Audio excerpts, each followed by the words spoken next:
Good morning, students. So you all are prepared for your exam? आज सुबह मुझे भी ऐसा फील हुआ कि बच्चों को थोड़ा बूस्ट और बेस्ट ऑफ लक की भी ज़रूरत है.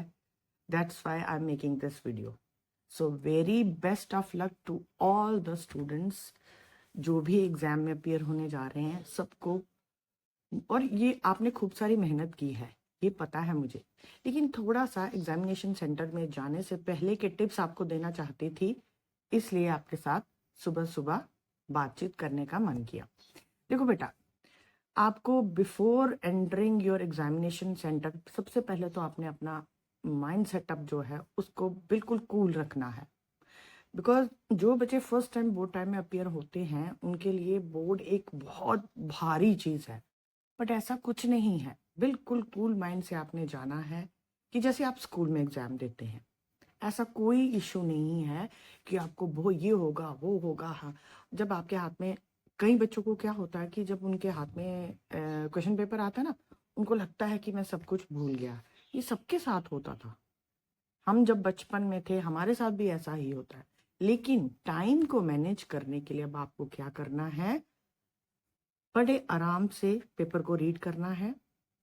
और फिर those who are fully prepared उनके लिए तो कोई इशू नहीं है. जिनको कहीं थोड़ी बहुत कहीं पे भी कोई प्रॉब्लम आ रही है, आप पहले क्या कीजिए, पेपर को रीड कीजिए. उसके बाद आपको लगता है कि जैसे आपका फर्स्ट क्वेश्चन है जो अनसीन पैसेज है या जो पिक्टोरियल इमेज वाला या एक्सट्रैक्ट वाला, वहाँ पे आपको थोड़ी सी रीडिंग आपका टाइम लेगी. रीडिंग विल टेक टाइम, क्योंकि उसको पढ़ने में फिर उसका टाइटल निकालने में आपको टाइम लगेगा ना. तो लेट इट. अगर आपको तो पता चल गया है फिर तो आप उसको कर लो, क्योंकि सबसे जो मार्क्स गेन करने वाला क्वेश्चन ही सेक्शन ए में है. क्योंकि 15 मार्क्स जो हैं वो बिल्कुल आपके, मतलब अगर आपके ठीक होंगे तो 15 से 15 मार्क्स आपके. ठीक है ना. तो अगर आपको लगता है कि इसमें मुझे पढ़ने में टाइम लगेगा तो उसको आप एक दो शीट्स छोड़ दीजिए आंसर शीट की, तो आप नेक्स्ट सेक्शन पे आ जाइए, ग्रामर पे. ठीक है, ग्रामर पे आ जाइए. यहाँ जो आपको आता है क्वेश्चन उसको अटेम्प्ट कीजिए. और एक बात जरूर याद रखिए, क्वेश्चन जो भी अटेम्प्ट करेंगे उसका नंबर बिल्कुल सही डालेंगे. लाइक जैसे सेक्शन बी का क्वेश्चन सेकंड आपने पहले किया है, वो उसको बिल्कुल सही डालना है. उसके नीचे आंसर वर्ड लिखना है कि मैं सेक्शन बी का क्वेश्चन नंबर 2 पहले, मतलब कहने का मेरा मतलब ये है कि जो आपकी शीट को चेक करेगा उसके लिए आपने काम इजी करना है. मतलब उसको कोई प्रॉब्लम नहीं आनी चाहिए पेपर चेक करने में. क्योंकि आपको पता है कभी कभी क्या होता है कि जो चेकर पता नहीं किस मूड में बैठा होगा, वो ये ना हो कि गुस्सा आके आपकी शीट पे निकाले. तो आपने उसके लिए चीजें बिल्कुल आराम, मतलब वो बनानी है कि उसको आपका पेपर चेक करने में कोई प्रॉब्लम ना हो. बिल्कुल सीरियल नंबर ठीक होना चाहिए आपका. राइटिंग पे बहुत ध्यान रखना है आपने. प्रेजेंटेशन, जो पेपर की प्रेजेंटेशन होती है बहुत मैटर करती है.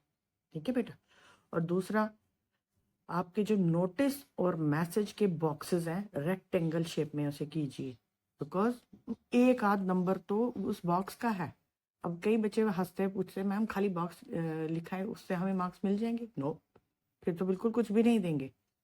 फिर वो जैसे आप आजकल बड़े एक्टिव हो, तो आजकल टीचर भी बहुत एक्टिव हो चुके हैं. ठीक है. तो आपको बहुत ध्यान से बोल्ड जहाँ पे ज़रूरत है उसे अंडरलाइन कीजिए. जो चीज़ आप टीचर के सामने चाहते हैं कि ये मतलब फोकस टीचर को पता लगे, चेक करने वाले को, इस बच्चे को ये क्वेश्चन आता है, आप उसे अंडरलाइन कर दीजिए. ठीक है. तो ओवरऑल ये है कि आपका पेपर कोई मुश्किल नहीं आने वाला है. आपको कोई टेंशन लेने की ज़रूरत नहीं है. टाइम का ध्यान रखिए. जब स्टार्ट करेंगे तो मतलब ये नहीं आपके दिमाग में बैठना चाहिए कि बड़ा मुश्किल होगा, ये होगा होगा. कुछ नहीं होगा, कुछ भी नहीं होगा, सब अच्छा होगा. और चलो हम लोग तो आपस में मिलते रहते हैं, वो है ना. तो वंस अगेन वेरी वेरी बहुत बहुत ज़्यादा बेस्ट ऑफ लक आप सभी बच्चों को मेरी तरफ से. ठीक है.